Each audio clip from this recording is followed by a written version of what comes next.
بسم اللہ الرحمن الرحیم۔ السلام علیکم محترم دوستو، آج ہم بات کرنے جا رہے ہیں دجال کی۔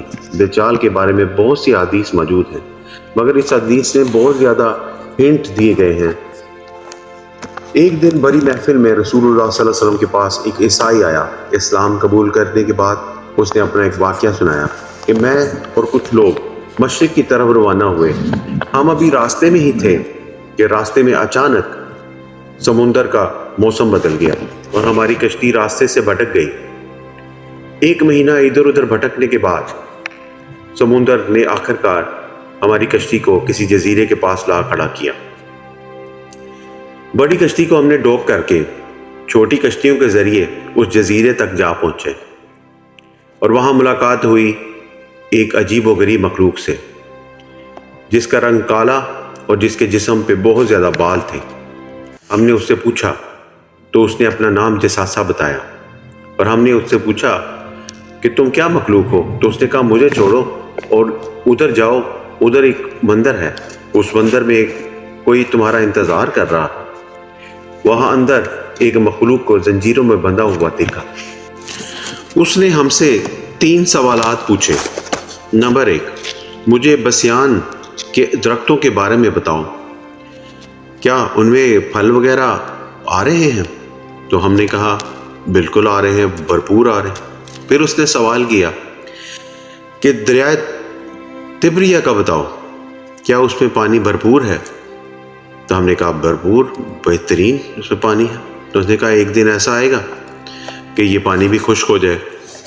پھر اس نے سوال کیا کہ وہ امی پیغمبر آ چکا ہے؟ تو ہم نے کہا آ چکا ہے۔ تو دجال نے پوچھا تو اب کیا کر رہا ہے؟ تو انہوں نے کہا ہم لوگوں نے بتایا کہ وہ مکہ سے مدینہ ہجرت کر چکے ہیں۔ اس نے کہا واقعی مدینہ آ چکے ہیں؟ تو اب میں بتاتا ہوں کہ میں کون ہوں۔ میں ہوں دجال، اور بہت جلد قید سے آزاد ہو جاؤں گا، سوائے مدینہ یعنی کہ یثرب کے میں ہر جگہ جا سکوں گا۔ اے لوگو، نبی کے صلی اللہ علیہ وسلم نے فرمایا اے لوگو، یہ یثرب ہے، یہ یثرب۔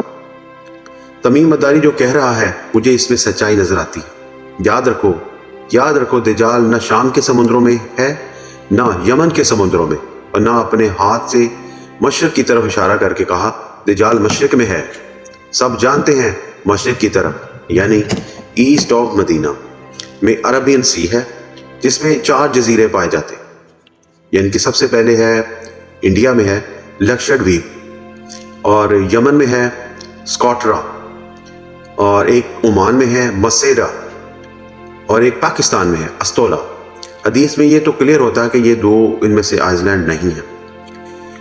جو اشارہ مشرق کی طرف کیا ہے اس کا سیدھا جو اشارہ جاتا ہے وہ استولا آئس لینڈ کی طرف ہوتا ہے۔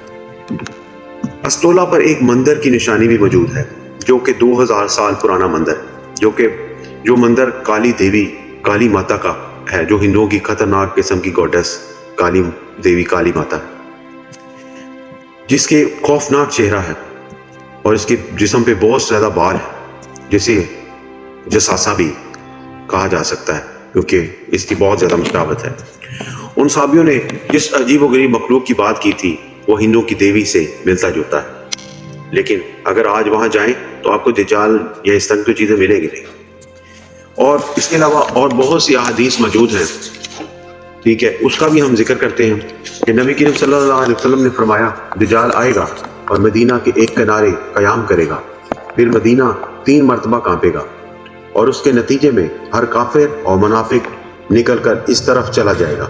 صحیح بخاری 7124۔ نبی کریم صلی اللہ علیہ وسلم نے فرمایا کیوں نہ میں تمہیں دجال کے متعلق ایک ایسی بات بتاؤں کہ جو کسی نبی نے اپنی قوم کو نہیں بتائی ہو۔ وہ کانا ہوگا اور جنت اور جہنم جیسی چیزیں لائے گا، بس جسے وہ جنت کہے گا در حقیقت وہ دوزخ ہوگی، اور جسے وہ دوزخ دکھائے گا در حقیقت وہ جنت ہوگی۔ اور میں تمہیں اس کے فتنے سے اس لیے اس طرح ڈراتا ہوں جیسے نوح علیہ السلام نے اپنی قوم کو ڈرایا تھا۔ صحیح البخاری کی یہ حدیث ہے 338۔ محمد رسولullah صلی اللہ علیہ وسلم نے فرمایا کہ جب دجال نکلے گا تو اس کے ساتھ آگ اور پانی دونوں ہوں گے، لیکن لوگوں کو جو آگ دکھائے گا وہ ٹھنڈا پانی ہوگا، اور جو ٹھنڈا پانی دکھائے گا وہ آگ ہوگی۔ اس کے زمانے میں وہ کوئی بھی شخص ہو تو اس میں گرنا چاہے جو آگ ہوگی تو وہ بچ جائے گا۔ صحیح البخاری 3450۔ حضرت حذیفہ رضی اللہ عنہ سے روایت ہے کہ رسول اللہ صلی اللہ علیہ وسلم نے فرمایا دجال بائیں آنکھ سے کھانا ہوگا، گھنے اور بکھرے بالوں والا ہوگا، اس کے ساتھ جنت اور آگ ہوگی، اس کی آگ در حقیقت جنت اور اس کے جو جنت جو ہے وہ آگ ہوگی۔ فتح الباری میں دجال کے بالوں کے بارے میں ذکر ہے کہ بالوں کی زیادتی ہوگی اور الجھے ہوئے ہونے کی وجہ سے اس کا سر اس طرح نظر آتا ہوگا کہ کسی درخت کی شاخیں جیسے ہوں۔ دجال کی اطاعت کرنے والے لوگ، حضرت ابو سعید خدری رضی اللہ عنہ کہتے ہیں کہ رسول نے فرمایا میری امت میں سے 70,000 آدمی جن کے سروں پر سبز چادریں ہوں گی دجال کی اطاعت قبول کر لیں گے۔ یہ مشکوٰۃ شریف جلد سوم صفحہ 46 میں لکھا ہوا ہے۔ اللہ تعالی ہمیں دجال کے فتنے سے بچنے اور حفاظت اپنی کرنے کی، سورہ کہف پڑھنے کی توفیق عطا فرمائے، اور بہت سارے جو لوگ ہیں جو نہیں سمجھ پاتے ان تک اللہ تعالی ہمارا پیغام پہنچائے، اور ہمیں سپورٹ کرے ہمارے چینل کو، اور سبسکرائب اور لائک کر دیا کریں۔ بہت شکریہ۔ السلام علیکم۔